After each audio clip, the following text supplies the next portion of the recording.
History was made on the 15th of September, as a woman led Mexico's Independence Day celebrations from the presidential balcony for the first time. ¡Viva las heroínas anónimas! At the top of her voice, Claudia Sheinbaum honored the heroes and heroines of independence before thousands of jubilant Mexicans. ¡México! ¡Viva! ¡Viva México! ¡Viva! ¡Viva México!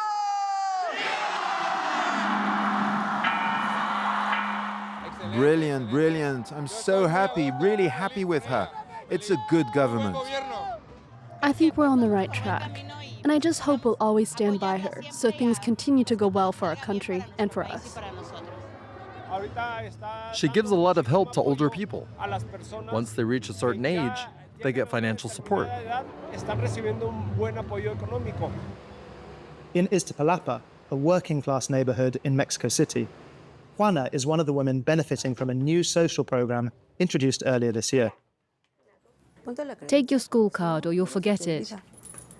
As a woman over 60, she now receives around 150 euros every other month before she qualifies for the regular state pension at 65. It's valuable support for a grandmother raising her daughter in this modest single room. I'll finally be able to buy the things I need, like a new cooker, because the one I've got is too small. I'll be able to buy a few more clothes, some shoes, a few bits and pieces. Before, we Mexicans paid our taxes, but they stayed in the hands of the elite.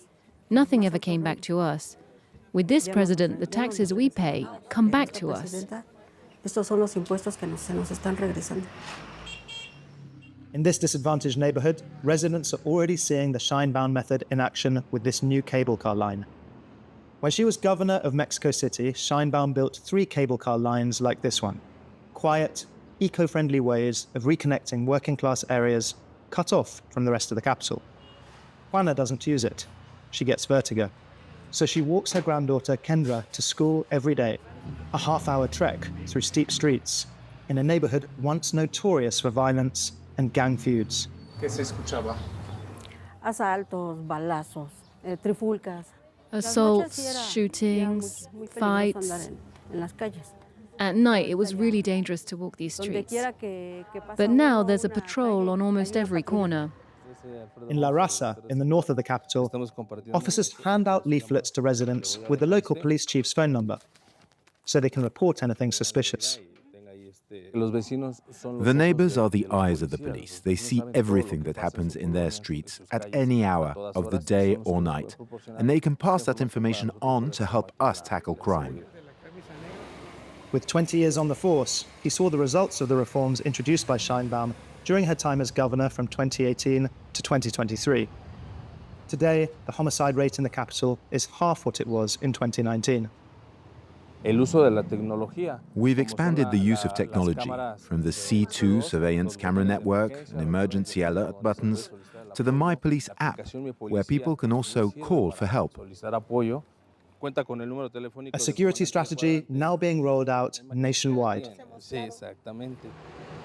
After a year in office, the left-wing president remains remarkably popular and continues touring the country, campaigning for Morena, her political movement. We're a government of the people, by the people, and for the Mexican people. In Chilpancingo, one of the country's most dangerous states, Sheinbaum wades into the crowd with no close protection in sight. Here she comes. Thank you for helping Guerrero and especially Acapulco. Claudia, Auntie Belinda's with you, always. Let's go, we can do it. But it's not all smooth sailing for the world's 12th largest economy. Mexico remains deeply dependent on its northern neighbor, the United States. Dialogue with Donald Trump helped stave off some trade barriers, but this economist believes the president now needs to take a tougher stance. Where I think the dialogue has faltered is on trade, accepting new tariffs without any retaliation. That's where talks are running out of steam, and Mexico should respond, as other countries do. Next year, the United States, Canada, and Mexico must agree on a revision of their free trade agreement in place since 2018. A major test for the president, as any slowdown in the economy could dent her popularity.